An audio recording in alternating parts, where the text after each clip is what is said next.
আসসালামু আলাইকুম, আশা করি সবাই ভালো আছেন। যে বড় ভাই এসেছে আমাদের কাছে একটা মিশুক গাড়ি নেওয়ার জন্য, কমপ্লিট গাড়ি, ব্যাটারি সহকারে কমপ্লিট। এই ভাই আগে রাজমিস্ত্রি কাজ করছে দীর্ঘ সময়। ভাইয়ের একটা ইচ্ছা ছিল একটা গাড়ি কেনার, নিজে ইনকাম করে সে সেটা ইচ্ছাটা পূরণ করলো। দেখি ভাইয়ের কাছ থেকে সেই গল্পটা শুনবো। ভাই আসসালামু আলাইকুম। ভাই আপনার কি অনেক ইচ্ছা ছিল একটা? হ্যাঁ, অনেক ইচ্ছে ছিল ভাই। আমি 94 সাল থেকে কাজ করেছিলাম, এ পর্যন্ত কাজ করেছিলাম, কিন্তু এর মধ্যে আমার খুব চেষ্টা ছিল একটা গাড়ি কেনার জন্য, নিজের পায়ে দাঁড়ানোর জন্য। নিজের পায়ে ইনশাআল্লাহ আজ থেকে হয়ে গেল, আল্লাহর উপরে আপনি আগে কাজ করতেন কোথায়? আমি আগে কাজ করতাম, আমি কাজ করতে পারি চালবার সর্বপ্রথম 94 সালে। ওখান থেকে 14 সালে আসলে ওই সাদাপুর, ওখান থেকে আসে রিতা, মানে রিতা যে খুবই কোম্পানি আছে ওখানে কাজ করতে হবে। আমি বর্তমানে ওখানে ছিলাম। বর্তমানে ওখানে ছিলেন? হ্যাঁ।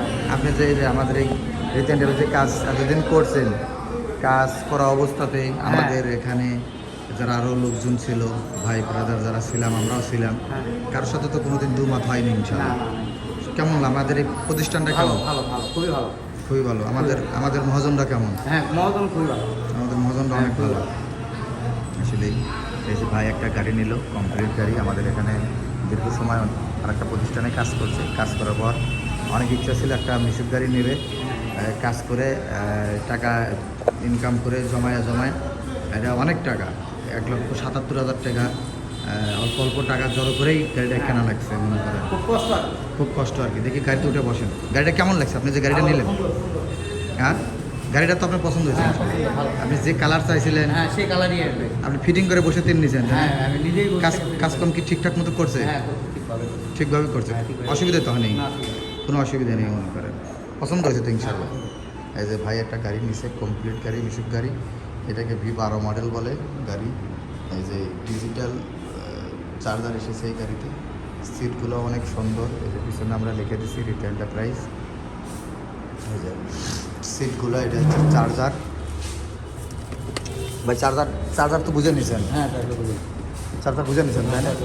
চার্জারটা অনেক সুন্দর একটা চার্জার পাইছে ভাই। গাড়ির সব কিছু তো বুঝে নিছেন ইনশাল্লাহ? এই যে গাড়ির অনেক সুন্দর করে সেটিং করে নিছে এই ভাই। ভাই আপনি যে ওখানে ছিলেন, গাড়ির যে কার্টুনগুলো কাটা যে গাড়ি ফিটিং করলো, হ্যাঁ। বাড়তি কোনো জিনিস দেয় কি ওর ভিতরে চাইনিজরা? মানে না, গাড়ি না, সেটিং না। করার পরেও যে না না 50,000 20,000 টাকা দামের কোনো না, জিনিস না, কি না, বাসে? যা মাল তাই। যা মাল তাই দেয় না? হ্যাঁ। অনেকেই বলে যে গাড়ি ফিটিং করার পরে অনেক কিছুই বাসে, না, না, না। সেগুলো আমরা দিই না। না না না, সেগুলো কিছু না। আমি প্যাকেট খুলে, গাড়ির প্যাকেট খুলেই মাল লাগালো, কিন্তু আমি দেখলাম না অবস্থায় কোনো জিনিস। ওর ভিতর কোনো জিনিস না। নাই? কোনো গিফট টিপ আছে? না, কোনো কোনো gift কিছু আছে? না। কোনো যা প্রয়োজনীয় যে জিনিস সেই জিনিসই। সেটাই দিছে মনে হ্যাঁ, করি। সেটাই। বুঝতে পারলাম। এটা ভাই নিজের চোখে দেখছে, ওখানে বসেছিল সকাল থেকে। এই ভাই প্রথম কাস্টমার আজকে সকালে, কিন্তু এই ভাই তৃতীয় নাম্বারে চলে গেছে আজকে। আলহামদুলিল্লাহ, তাও ভাই খুশি। দেরি হয়েছে তত অসুবিধা ভাই। না, অসুবিধা নেই, আমি নিজের একটা গাড়ি কাটছি। সুন্দর একটা গাড়ি, কমপ্লিট একটা গাড়ি পাইছে ভাই। আলহামদুলিল্লাহ, আমি দোয়া করি গাড়িটা ভালো চলুক। সবাই ভালো থাকেন, সুস্থ থাকেন। এই গাড়িটা আপনার